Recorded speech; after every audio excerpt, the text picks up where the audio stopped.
appreciate, for all of us that are working on this cause, appreciate them taking time out of their busy schedule to travel across country and bring awareness to this, the Senate's inaction on clean energy and climate change. I'd also like to thank the good folks at Pueblo Electrics for hosting the stop on the Jobs Not Done bus tour here at their facility. Pueblo Electrics is actually a great example of a local family-owned business that has committed itself to keeping up to date with the latest innovations in the fast-changing field of alternative power generation. And because of this, they've also been able to offer their customers additional renewable energy products and services. And what that means is that we'll have less pollution and more jobs here in Pueblo and southern Colorado when businesses turn to these options. This tour is a unique collaboration of environmentalists and union members, all calling on the Senate to take action. In a moment you'll hear from some of the folks here behind me. Most of them will be speaking from the perspective of the economic standpoint that comprehensive clean energy and climate change legislation will bring, and what it will mean to workers and citizens in our country.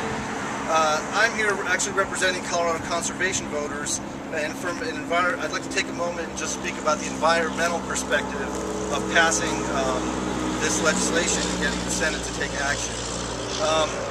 As a lifelong Coloradoan, it's nearly impossible to talk about what it means to be a Coloradoan and not mention our physical surroundings. In fact, Colorado, perhaps more so than other places,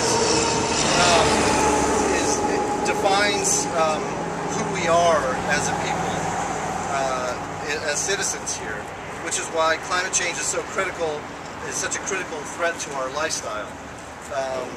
It's impossible to really go anywhere in Colorado or do anything that is truly a Colorado activity without seeing the effects of climate change. We have pine beetle has infested our trees during the latest drought. We're losing wildlife habitat. There's pending and emerging water wars springing up across the west. Every year our ski seasons shorten due to smaller snowpacks, and our whitewater seasons shorten due to faster runoffs. And the brown cloud that once haunted only the Front Range now is seen in mountain towns across the Rockies. So if you take away or dramatically reduce our trees and water, hunting and fishing opportunities, shorten our ski and whitewater seasons, and discolor our beautiful blue skies, it suddenly doesn't feel like Colorado anymore. And it definitely isn't the place that I experienced growing up just north of here in Colorado Springs. With nearly 1 out of 10 Americans still out of work, we need action now to create and preserve millions of jobs across the country, and we can do that with clean energy. While senators are at home this August on their recess, millions of Americans' families are struggling to make ends meet, and we have a solution right at our fingertips. We can drive to clean energy future now. So on behalf of the Colorado conservation voters, we wholeheartedly support the Blue Clean Alliance's efforts with this bus tour and bring attention to the Senate's inaction, and we wish them the best of luck as they continue on. I'd like to introduce Brian Miller with Pueblo Electrics.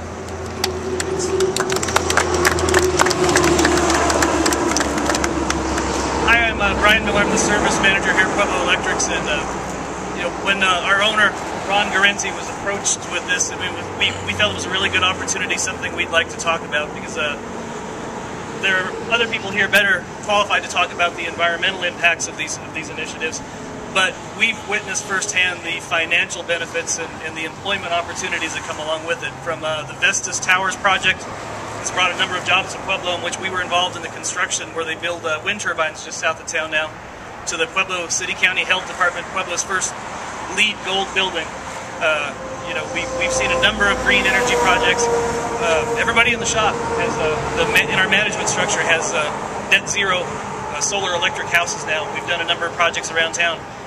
During what we're told is the worst construction recession since the Great Depression, we've managed to maintain, pretty steady employment and provide good jobs that can't be exported to our employees, specifically because of the Colorado legislation and the jobs that it's created. So we've benefited from it, and we think it's been a real boon to the economy here locally.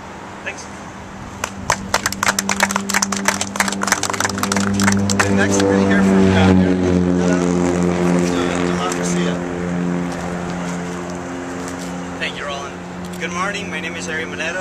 Southern Colorado Federal Organizer for Democracia.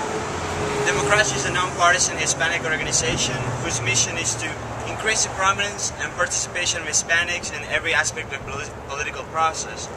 I'm here because Democracia believes that a comprehensive clean energy and climate change legislation will benefit not only Pueblo community but also its Latino community. According to a poll that was done by the National Coalition on Climate Change and Clean Energy Reform issues a particular concern to Colorado Latinos.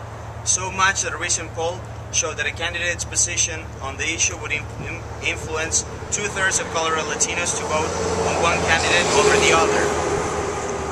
Latinos link a clean energy climate to a future of America's economy. 67% of Latinos understand that a clean energy reform that caps carbon pollution will create thousands of new jobs, and a 90% majority agree that solving the problem now would actually be better than just wait till it gets worse.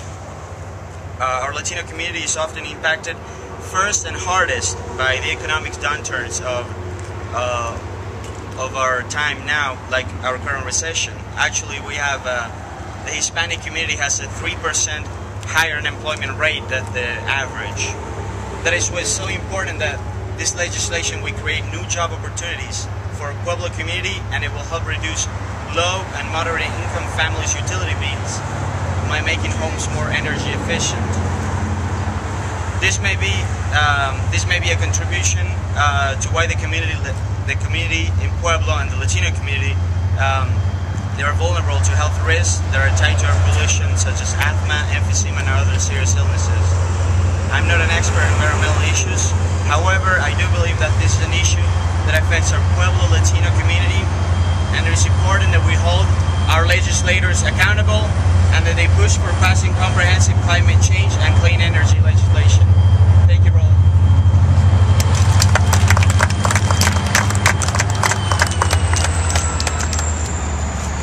So now we are going to hear from two of the workers that have been riding on the bus across country, Jim Norris and Lauren Aspel. Hi everybody. Thankfully that train has moved on. I'm here today because we're traveling coast to coast saying the Senate needs to act now. We need a clean energy policy. We have millions of workers sitting at home, we have plants empty, and we have skilled workers whose skills we need, but they have no place to employ them. We can make a change that will put people back to work. It'll be right for working Americans and it'll be right for the environment. But we haven't acted, and unless we act, unless the Senate acts, nobody's going to make the investments that are needed in order to get those plants up and running again.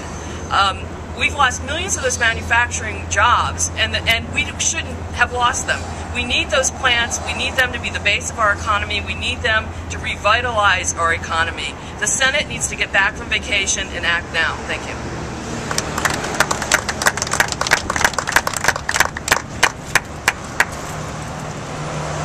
Good morning, everyone. My name is Jim Norris. I'm president of United Steelworkers, Local 675 out of Los Angeles, California.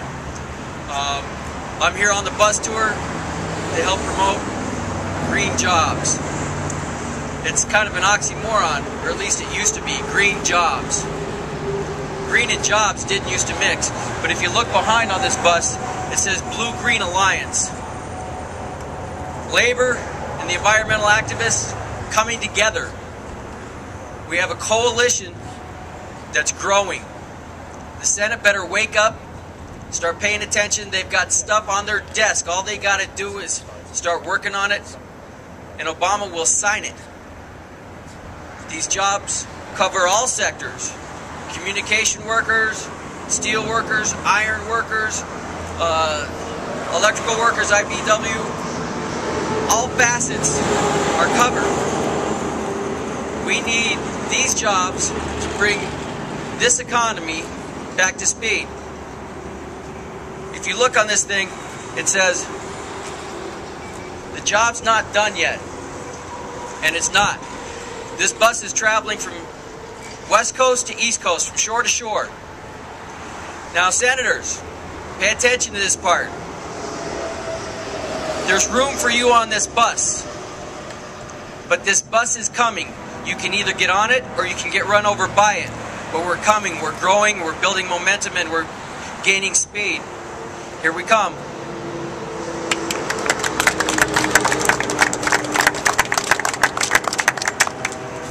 again, I'd like to thank everyone who's traveled so far to be here, and for Pueblo Electrics for hosting this stop and the Jobs Not Done tour.